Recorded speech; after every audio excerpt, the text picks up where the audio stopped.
आज हम बात करेंगे एक किताब की जिसका नाम है द 4 आवर वर्क वीक, जिसे टिमोथी फेरिस ने लिखा है, जो एक अमेरिकन लेखक, शैक्षिक कार्यकर्ता, एक्टिविस्ट और एंटरप्रेन्योर थे।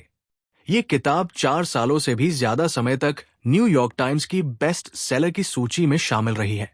यहां दिए गए विचार टिम को उस दौरान आए जब वो दिन में 14 घंटे काम किया करते थे।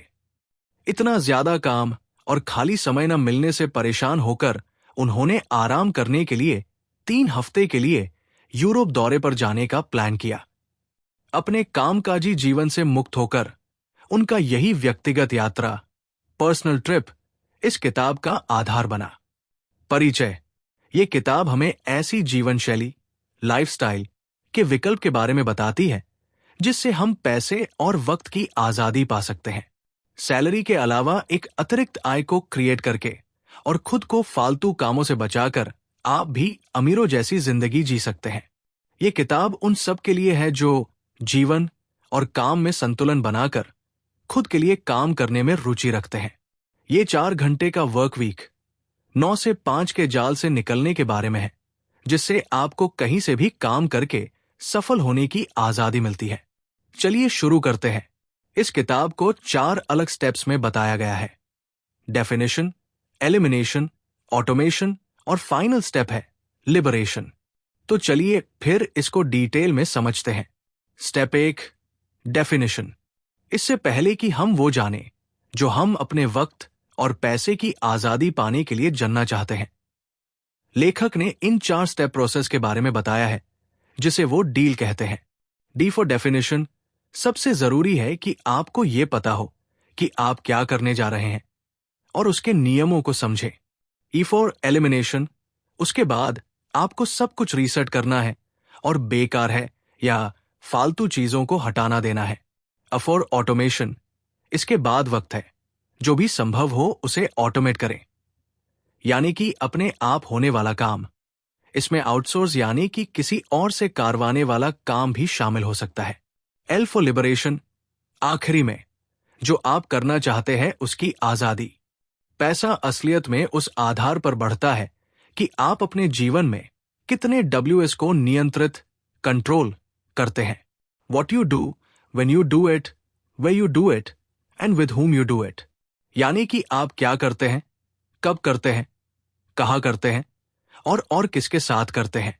असलियत यह है कि आपके पास विकल्प, ऑप्शंस हैं और यही आपकी ताकत है।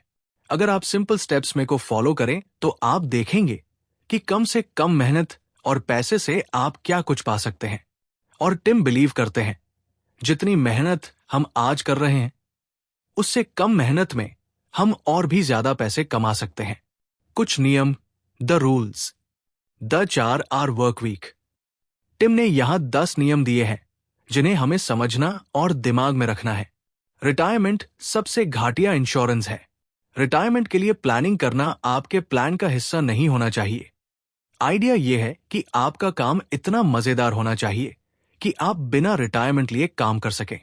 रुचि, इंटरेस्ट और ऊर्जा, एनर्जी एक साइक्लिक प्रक्रिया, प्रोसेस है।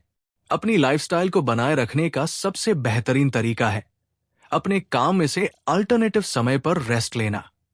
जिंदगी में छोटी रिटायरमेंट्स प्लान करें। जब आप काम कर रहे हो तो पूरी ताकत से काम करें। फिर जब आप ब्रेक ले तो खुद को जरूर आराम भी दे। काम का मतलब आलस नहीं है। लोग ऐसा मानते हैं कि कम काम करने का मतलब है आलसी होना। हमारा समाज ऐसा मानता है कि कड़ी मेहनत करना और देर तक काम करना ही बेहतर है। ये सच नहीं है। आप काम करके भी सफल हो सकते हैं। सही वक्त कभी नहीं होता है। ऐसा कभी नहीं होगा कि आपको कोई भी जरूरी काम करने के सही वक्त का एहसास हो, चाहे वो नौकरी छोड़ना हो, बच्चे पैदा करना हो या घर बदलना हो। आप सही वक्त के इंतजार में इन चीजों को साइड नहीं रख सकते हैं, क्योंकि शायद सही वक्त कभी ना आए। माफी मांगे, इजाजत नहीं। आगे बढ़ने के लिए आपको अपनी गलतियों से सीखना होगा। दूसरे लोगों को ऐसा कोई अवसर ना दे कि वो आपको मौका देने के लिए माना करे। उस काम को पहले करे। अगर वो ठीक से ना हो पाए तो माफी मांगे। ताकत पर जोर दे, कमजोरियों को ठीक न करे। ताकत ज्यादा शक्तिशाली है और इसका कमजोरियों के मुकाबले आपकी जिंदगी पर ज्यादा असर पड़ता है। अपनी हर छोटी कमजोरी को ठीक करने की कोशिश न करें, अपनी ताकत को बढ़ाएं। एक कमजोरी को सुधारने से सिर्फ नॉर्मैलिटी आ सकती है, जबकि ताकत को बेहतर बनाकर महानता आ सकती है। कोई भी चीज हद से ज्यादा होने पर उल्टा असर करती है, जैसे कि किसी चीज का बेहद अच्छा होना। याद रहे, आखिरी में वो बोझ बन जाती है। सिर्फ पैसा होना ही हल नहीं है। जैसे कि हमने अभी बताया, बहुत ज्यादा पैसा भी परेशानी बन सकता है। हमेशा पैसा ही हर चीज का जवाब नहीं होता है। रिलेटिव इनकम ज्यादा जरूरी है एब्सोल्यूट इनकम से। रिलेटिव इनकम दो चीजों का इस्तेमाल करती है, रुपए और समय, ज्यादा घंटे। परेशानी बुरी चीज है। परेशानी सिर्फ आपको कमजोर और कम आत्मविश्वासी बनाती है। जो कोई आपकी बुराई करता है या आपको गाली देता है, वो ही आपकी परेशानी का कारण है। ऐसे लोगों को ढूंढे जो पॉजिटिव रोल मॉडल्स है, जो आपको पुश करे और आगे बढ़ने में आपकी मदद करे। डर, the 4 hour work week book. ज्यादातर लोग डर के नाम से बचते हैं। वो ऐसा बर्ताव करते हैं जैसे ऐसा कुछ है ही नहीं। वो डर को नाकाम करते हैं और पॉजिटिव बने रहते हैं। लेखक ऐसे इंसान का उदाहरण एग्जाम्पल शेयर करते हैं जो खुश नहीं है फिर भी जॉब छोड़ने से डरता है। ऐसे लोग अपनी नाखुशी को नकारते रहते हैं और उम्मीद करते हैं कि वक्त के साथ उनका काम बेहतर होगा या इनकम बढ़ जाएगी। डर बहुत तरीकों से आता है और अक्सर हम इस शब्द का नाम भी नहीं लेते हैं। डर अपने आप में ही डरावना है। टिम यहां अपने डर को मिटाने के लिए और खुद को आगे बढ़ाने के लिए कुछ कदम बढ़ाने के लिए कहते हैं। अपनी बुरी स्थिति, सिचुएशन, सपने का सामना करें। बताएं वो असल में कैसा है। जानें कि सबसे बेकार चीज क्या हो सकती है। पहचानें कि आप इस सबसे खराब स्थिति, सिचुएशन को ठीक करने के लिए क्या कर सकते हैं। जो भी आप करने के बारे में सोच रहे हैं, उसके अस्थायी, टेम्पररी और स्थायी, परमानेंट फायदे क्या हो सकते हैं। खुद से पूछिए कि अगर आपको आज ही नौकरी से निकाल दिया जाए तो यहां से आप अपने खर्चे कैसे चलाएंगे। उन चीजों को समझे जिन्हें करने से आप डर की वजह से बच रहे हैं। इन चीजों से बचने से क्या आपको कोई फायदा हो रहा है, चाहिए वो कैसा भी हो, फाइनेंशियल, इमोशनल या फिजिकल। आप किसका इंतजार कर रहे हैं। ओथर ने गोल सेटिंग से हटकर एक कॉन्सेप्ट का इस्तेमाल किया है, ड्रीम लाइनिंग। ये बिल्कुल वैसा ही है जैसा ये सुनाई देता है। आपके सभी सपनों को सोचना है और उनको पूरा करना है। ड्रीम लाइनिंग गोल सेटिंग से 3 महत्वपूर्ण तरीके से अलग है। गोल्स सिर्फ एक इच्छा से बदलकर चुने हुए कदम बन जाते हैं। गोल्स को असरदार होने के लिए अनरियलिस्टिक होना चाहिए। ये उन कामों पर ध्यान देता है जिससे वो वक्त भर जाएगा जो काम के हटा देने से खाली हो गया था। करोड़पति की तरह जीने के लिए मजेदार चीज करने की जरूरत होती है, ना कि सिर्फ जरूरी चीज करने की। ड्रीम लाइन ऑफ क्रिएट करने के लिए टिम की गाइड। आप क्या करते अगर ऐसा कोई रास्ता ना होता है कि आप फेल हो पाते। अगर आप पूरी दुनिया से 10 टाइम्स स्ट्रॉन्गर होते। 2 अलग अलग टाइमलाइन रखिए, एक शॉर्ट टर्म 6 महीने और एक लॉन्ग टर्म 12 महीने। इन टाइमलाइन के साथ आपको ऐसी 5 चीजें ऐड करनी है जिनके आप सपने देखते हैं। सोचिए अगर आपके पास 100 करोड़ रुपए है, ये आपके सपनों पर कैसे असर डालेगा। और ऐसा क्या है जो सुबह उठने के लिए आपको उत्साहित करेगा। होने से क्या होगा, होने को करने में बदलिए। एक ऐसे काम को पहचानिए जिससे ये पता चले कि आपने उसे हासिल किया है। ऐसे कौन से 4 सपने हैं जो सब कुछ बदल देंगे। 4 जरूरी सपनों को पहचाने और सोचे कि ये आपकी जिंदगी कैसे बदल सकते हैं। इन सपनों की कीमत का पता लगाए और दोनों टाइमलाइंस के लिए अपनी टारगेट मंथली इनकम का लगाए। अब अपनी कमाई, खर्चे और मंथ कैश फ्लो के बारे में सोचें। अपने सपनों को पूरा करने के लिए जरूरी टारगेट मंथली इनकम का हिसाब करें। अब अपनी मंथली इनकम को 30 से डिवाइड कर दे आपकी टारगेट डेली इनकम आ जाएगी।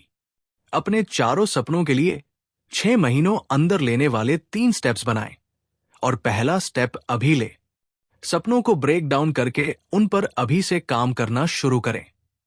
अपने सपनों को पूरा करने के लिए आपको ये पहला कदम उठाना पड़ेगा।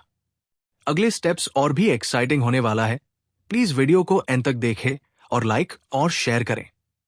Step 2, elimination. इफेक्टिव और एफिशिएंट। इफेक्टिव होने का मतलब है ऐसे तरीके से काम करना जो आपको आपके गोल्स तक पहुंचने में मदद करे। और कुशल होने का मतलब है किसी भी काम को प्रोडक्टिव तरीके से करना। दिक्कत यह है कि अक्सर प्रभावी, इफेक्टिव हो जाना आम बात है, पर यह समझना जरूरी है कि किसी ऐसे काम को अच्छे से करना जो जरूरी नहीं है, उससे वो जरूरी नहीं हो जाता है। इसी तरह किसी काम पर बहुत सा वक्त खर्च करने से भी वो जरूरी नहीं बन जाता। 2 कानून जिन्हें ध्यान रखना है। 80% आउटपुट का रिजल्ट 20% इनपुट से आता है। 80% रिजल्ट 20% रीजन में से आते हैं। रिजल्ट का 80% एफर्ट और टाइम के 20% में से आता है। कंपनी प्रॉफिट का 80% प्रोडक्ट्स और कस्टमर के 20% में से आता है। 80% स्टॉक मार्केट का फायदा, 20% इन्वेस्टर्स और 20% इंडिविजुअल पोर्टफोलियो से आता है। पार्किंसंस नियम। पार्किंसन का लॉ कहता है कि किसी को दिए गए वक्त से हमें उसकी अहमियत, इंपॉर्टेंस और जटिलता, कॉम्प्लेक्सिटी समझ में आती है। ये पास आने वाली डेडलाइन का मैजिक है। अगर आप किसी काम को खत्म करने के लिए 24 घंटे का समय देते हैं, तो टाइम का प्रेशर आप पर उसे करने का दबाव डालते हैं और आपके पास सिर्फ जरूरी चीजें करने के अलावा कोई चॉइस नहीं होती है। अगर आप उसी काम के लिए 1 हफ्ते का समय दें, तो आपके पास एक छोटे पत्थर से पहाड़ बनाने के लिए 6 दिन का वक्त होगा। आप इन दोनों में से किसी भी तरीके से प्रोडक्टिविटी बढ़ा सकते हैं। और कमाल की बात है कि दोनों टेक्निकली एक दूसरे से अपोजिट है। 80/20 रूल कहता है काम के समय को लिमिट करने के लिए जरूरी कामों में अपने आप को लिमिट करें। पार्किंसन लॉ कहता है जरूरी कामों को करने के लिए काम के टाइम को कम कर दे। सबसे अच्छा तरीका है इन दोनों को एक साथ इस्तेमाल करना, और उसको करने का सबसे बेहतरीन तरीका है कुछ कामों को पहचानना जो जरूरी भी हो और आपकी इनकम में कंट्रीब्यूट करें। इन कामों को क्लियर डेडलाइंस के साथ शेड्यूल करें और उनको बहुत टाइम ना दे। खुद से ये सवाल पूछे, अगर आपको दिल का दौरा आया हो और आपको दिन में 2 घंटे काम करना पड़े, तो आप क्या करेंगे? क्या होगा अगर आपको एक और दिल का दौरा पड़े और आपको हफ्ते में 2 घंटे काम करना पड़े, तो आप क्या करेंगे? अगर आपके सर पर बंदूक तनी हो और आपको 4/5 काम बहुत वक्त लगने वाले बंद करने पड़े, तो आप कौन से काम रोक देंगे? ऐसी कौन सी टॉप 3 काम है जिनको करके मैं खुद को प्रोडक्टिव महसूस करते हैं? कौन से 20% लोग हैं जो आपके 80% एंजॉयमेंट को बनाते हैं और आपको आगे बढ़ाते हैं? और कौन से ऐसे 20% लोग हैं जो आपके 80% गुस्से और डिप्रेशन का कारण है? अगर मैं दिन भर में सिर्फ यही कर पाया, तो क्या मैं अपने दिनों से संतुष्ट, सैटिस्फाई रहूंगा? क्या आप जरूरी काम से बचने के लिए नई चीजों को खोज रहे हैं? Remain ignorant. हम सब ने यह सुना है कि नजरअंदाज करना ही अच्छा है। लेखक मानते हैं कि इग्नोर करना प्रैक्टिकल भी हो सकता है। यह जरूरी है कि आप नजरअंदाज करना सीखें उस सभी जानकारी या रुकावटों को जो जरूरी नहीं है या जिसका कुछ नहीं किया जा सकता। इंटरप्शंस, रुकावटें जो अक्सर किसी भी काम के शुरुआत से खत्म होने तक आती रहती है। Time wasters. टाइम वेस्टर्स में आती है meetings, phone calls, internet surfing, emails और डिस्कशंस हो सकता है इन्हें इग्नोर ना किया जा सके। आपको इन टाइम वेस्टर्स से जितना हो सके बचना है।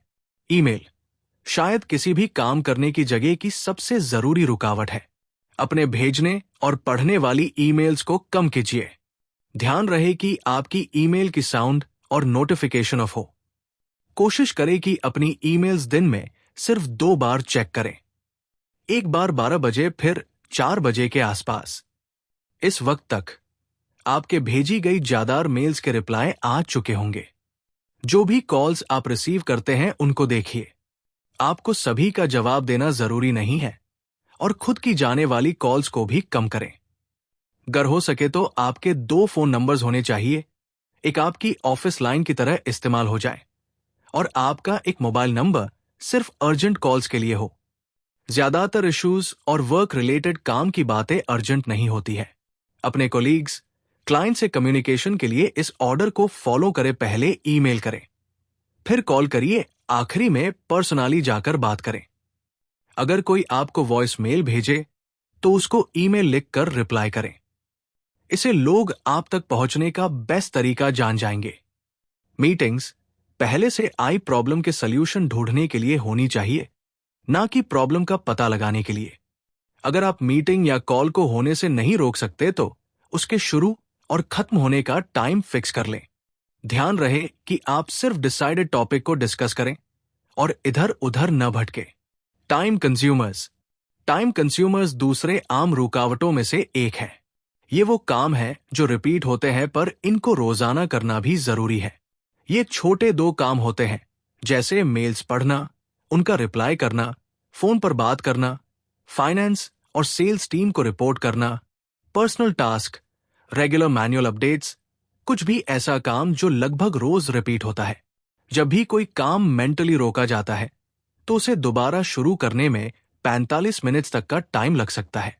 स्टैट्स बताते हैं कि आपके 9 से 5 के दिन में से 28% इन्हीं रुकावटों से भरा होता है। इन टाइम वेस्टर से लड़ने का सबसे बेहतरीन तरीका है कि आप इंतजार करें जब तक वो काम ज्यादा क्वांटिटी में ना हो जाए।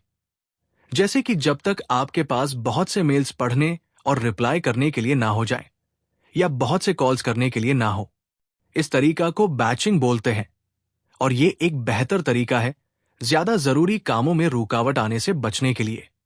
एम्पावरमेंट फेलियर्स तीसरी रुकावट है उन केसेस में जहां कुछ करने के लिए आपका अप्रूवल जरूरी होता है। जब किसी को आपसे आकर परमिशन लेनी पड़ती है अपने काम में अगला कदम उठाने से पहले, या इसी तरह आपको किसी और के पास जाना पड़ता है। जिन लोगों के साथ आप काम करते हैं, अगर वो काम को पूरा ना कर पाए बिना आपसे परमिशन या इंफॉर्मेशन लिए, तो ये एम्पावरमेंट फेलियर बन जाता है। एक एम्प्लॉय होने के नाते आपके पास काम करने के लिए सभी जरूरी जानकारी होनी चाहिए, और जितना हो सके उतने फैसले लेने की ताकत होनी चाहिए। एक बिजनेसमैन होने के नाते सभी कुछ आराम से चलाने के लिए जितना जरूरी जानकारी है वो अपने एम्प्लॉयज कॉन्ट्रैक्टर्स को दे, और उन्हें मौका दे कि वो आपसे पूछे बिना भी फैसले ले सके। अगर आपको लगे कि आप माइक्रो मैनेजमेंट की सिचुएशन में हैं, तो अपने बॉस के साथ बैठे और उन्हें समझाए कि क्यों आप ज्यादा जानकारी ले रहे हैं, और फैसले लेने की ताकत आप दोनों को फायदा देगी, क्योंकि आप ज्यादा प्रोडक्टिव बनेंगे और आपके बॉस को भी कम रुकावट होगी। अपने हक में नियम बनाएं। खुद तक पहुंचने के समय को कम करें। लोगों के साथ वक्त बिताने से पहले उनको अपनी रिक्वेस्ट बताने के लिए मजबूर करें। Step 3, automation. जब सही टाइम आए तो अपने लिए एक पर्सनल असिस्टेंट रखें। इसका मतलब है कि आप अपना कुछ काम उसको दे सकते हैं। इससे आपका टाइम खाली होगा बाकी चीजों पर काम करने के लिए, और आपको ऑर्डर्स देने का मौका भी मिलेगा, जिससे आपको एक लीडर बनने में मदद मिलेगी। यही वक्त है जब आप बॉस बनाना सीखेंगे। आपको पर्सनल असिस्टेंट को रखना है, यह तय करना आसान है। इसमें टाइम नहीं लगेगा, इसमें कॉस्ट और रिस्क भी कम है। अगर आप सोचते हैं कि आपको इसकी जरूरत नहीं है तो भी रखिए। इससे आपको इस तरह से काम करने का मौका मिलेगा। एक सवाल है जो ज्यादातर लोग खुद से पूछते हैं, अगर मैं इस काम को असिस्टेंट से बेहतर कर सकता हूं तो मैं उसे पे क्यों करूं? यह पैसे के लिए नहीं, अपने टाइम को फ्री करने के लिए है, क्रिएटिव और इनोवेटिव बनने की आजादी के लिए है, न कि दिन दुनिया के रोज के कामों में फंसे रहने के लिए। The 4 hour work week Hindi. आपको कुछ भी ऐसा नहीं करना चाहिए जो पूरी तरह खत्म किया जा सकता है, और अगर काम खुद किया जा सके तो उसे पास ऑन ना करें। ये बाकी लोगों का टाइम वेस्ट करने के बारे में नहीं है। उनका टाइम भी उतना ही कीमती है जितना कि आपका। कहां से शुरू करें? एक असिस्टेंट हायर करें, कोई फर्क नहीं पड़ता कि आपको उसकी जरूरत है या नहीं। अपनी 2 लिस्ट से ऐसे कामों को पहचानने जो बहुत टाइम से ऐसे ही पड़े हैं, और ऐसे काम का पता लगाए जो आप अभी करते हैं पर जो वर्चुअल असिस्टेंट कर सकता है। पता लगाया है कि जब भी आपके काम में रुकावट आए या आप निराश, फ्रस्ट्रेट हो, तो क्या वहां वर्चुअल असिस्टेंट आ सकता है। अपने टॉप 5 टाइम लगने वाले, ना करने वाले कामों को पहचानने और 5 पर्सनल टास्क जो आप असिस्टेंट को दे सके। आपको अपने काम का असिस्टेंट के काम के साथ तालमेल बिठाना है। कैलेंडर्स, स्केड्यूल्स शेयर कीजिए ताकि दोनों को पता रहे कि क्या हो रहा है। Step 4, liberation.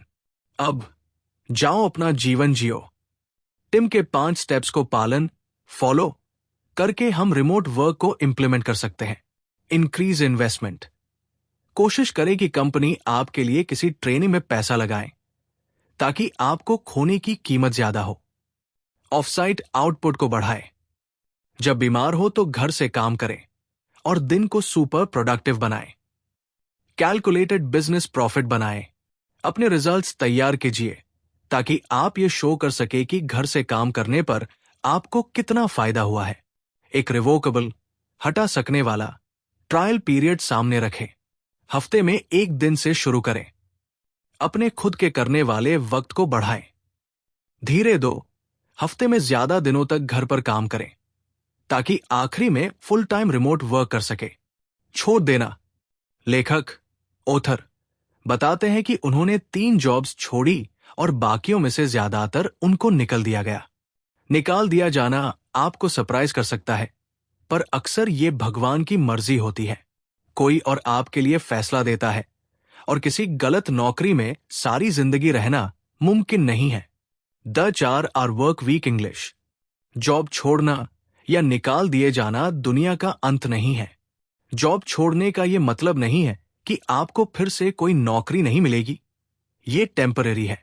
आप अब भी अपने बिल्स चुका सकते हैं। लेखक के इस प्रोसेस का मकसद है कि नौकरी छोड़ने से पहले आपके पास कैश फ्लो हो सकता है आपको कुछ समय के लिए फालतू खर्चों को रोकना पड़े, पर अगर आप ये ठीक से करेंगे तो अब भी आपके बिल्स पे हो जाएंगे। आपका रिज्यूम, सीवी हमेशा के लिए बर्बाद नहीं हुआ है। ये बस थोड़ा अलग है। हो सकता है आपको और इंटरव्यू मिल जाए क्योंकि आप भीड़ से अलग खड़े हैं। Mini retirements. आपको इस आम मान्यता को हटाना होगा कि आपको रिटायरमेंट का मजा लेने के लिए अपने करियर खत्म होने तक का इंतजार करना ही पड़ेगा। सारी सेविंग्स को बाद के लिए रखने की बजाय आपको अपना जीवन में मिनी रिटायरमेंट्स लेते रहनी चाहिए। आपको हर 6 महीनों में आपकी लाइफ किसी भी नई जगह बसा लेनी चाहिए। ये कोई हॉलिडे या एस्केप नहीं है, बल्कि अपनी लाइफ को नए माहौल में जारी रखना है। एक मौका है अपने अभी के लाइफस्टाइल को आंकने का और बेकार की चीजों को हटा देने का। इसे धीरे और आराम से करें। खुद को प्लान करने का टाइम दे। लोग आर्थिक रूप से मुक्त हो सकते हैं, साथ ही समय की आजादी भी पा सकते हैं, पर फिर भी वो खुद को बहुत स्ट्रेसफुल और मनी ऑब्सेस्ड बिजनेस में फंसा हुआ पाते हैं। असली आजादी का मतलब अपनी मन मर्जी की चीज करने के लिए काफी इनकम और टाइम से कहीं ज्यादा है। मिनी रिटायरमेंट के लिए कैसे तैयार होना है? अपनी एसेट्स और कैश फ्लो के बारे में सोचे। मिनी रिटायरमेंट के लिए अपनी ड्रीम लोकेशन को ढूंढे। मिनी रिटायरमेंट के लिए एक रियलिस्टिक लोकेशन को चुने। अपने ट्रिप की तैयारी करें। ये रहा काउंटडाउन। 3 मंथ्स आउट, अनावश्यक, अननेसेसरी चीजों को हटा दें। 2 मंथ्स आउट, क्रेडिट कार्ड्स का बिलिंग को ऑटोमेट कर दें। 1 मंथ आउट, एक दोस्त को मेल रीडायरेक्ट करें। 2 वीक्स आउट, डिजिटल डॉक्यूमेंट्स को स्कैन करके स्टोर करें, जैसे क्रेडिट कार्ड्स, आईडी और इंश्योरेंस डॉक्यूमेंट्स। 1 वीक आउट, जब आप दूर हो तो काम का स्केड्यूल तय करें। बाकी चीजों को स्टोरेज में डालें। 2 डेज आउट, गाड़ी को स्टोर करें। फ्यूल को स्टोर करें कि कोई चीज जोड़े। बैटरी लीड को डिस्कनेक्ट कर दें। जब आप पूछे अपार्टमेंट्स को देखने के लिए बुकिंग करें। 1 महीने के लिए शहर के टूर पर बस या बाइक से जाएं। पर हमेशा से आपको यही चाहिए था, तो आप बोर कैसे हो सकते हैं? आपको मिली इस नई आजादी में एडजस्ट करने में थोड़ी दिक्कत होना नॉर्मल है, चाहे आपने हमेशा से इसी का सपना देखा हो सकता है आप बोर फील करें और ना जानते हो कि आगे क्या करना है। अगर आपका अपना कोई जिस लक्ष्य, गोल्स को पाना और नई ऊंचाइयों तक पहुंचना पसंद है, तो ये आपके लिए मुश्किल एडजस्टमेंट हो सकता है। खुद को ढूंढने के लिए बड़े सवाल पूछना आम बात है, जैसे कि जिंदगी के मतलब से जुड़े सवाल। आपका पर्पस क्या है? इस परेशानी से लड़ने के लिए इन चीजों का ध्यान रखें। अगर आप उसे समझा ना पाए या उसका कुछ ना कर पाए तो उसे भूल जाए। अगर आप इसे किताब में से ये पॉइंट उठा ले तो आप दुनिया के टॉप 1% परफॉर्मर्स शायद आ जाएंगे और ज्यादातर दिमागी प्रेरणाएं आपकी जिंदगी से बाहर रहेंगी। अपनी मिनी रिटायरमेंट पर कुछ नया सीखें। किसी स्पेसिफिक स्किल या एक्टिविटी को वक्त देने का फैसला करें। कुछ ऐसा जो आप हमेशा से करना चाहते थे पर कभी वक्त नहीं मिला, चाहे वो कोई नई लैंग्वेज सीखना हो या और कुछ। जीने के लिए सीखना जरूरी है, इसके अलावा कोई ऑप्शन नहीं है। 13 नई आमिर लोगों की गलतियां। सपनों से नजर हट जाना और काम के लिए काम करने में लग जाना। समय बिताने के लिए माइक्रो मैनेजिंग और ईमेलिंग करना। उन प्रॉब्लम्स को हैंडल करना जो आउटसोर्सर्स या कोवर्कर्स हैंडल कर सकते हैं। आउटसोर्सर्स या कोवर्कर्स की एक ही समस्या के लिए एक से ज्यादा मदद करना। कस्टमर्स का पीछा करना, खासकर कि अनक्वालिफाइड या इंटरनेशनल लोगों का, जब आपके पास अपने नॉन फाइनेंशियल चीजों को फाइनेंस करने के लिए कैश फ्लो पहले से ही है। ऐसे मेल को रिप्लाई करना जिससे सेल नहीं होगा या जिसका जवाब अक्सर पूछे जाने वाले प्रश्नों में ऑटो रिस्पॉन्डर से भी दिया जा सकता है। वहां काम करना जहां आप रहते हैं, सोते या आराम करते हैं। अपने बिजनेस और पर्सनल लाइफ में 80/20 रूल फॉलो ना करना। पर्सनल और बिजनेस लाइफ एंडलेस हो सकता है। परफेक्शन पाने की कोशिश करना। छोटी प्रॉब्लम्स को बड़ा बना देना, काम से बचने के बहाने के लिए। सिंपल इश्यूज को अर्जेंट बना देना ताकि काम जस्टिफाई हो सके। एक ही प्रोडक्ट, जॉब या प्रोजेक्ट को सब कुछ मान लेना। जिंदगी के सोशल रिवॉर्ड्स को इग्नोर करना।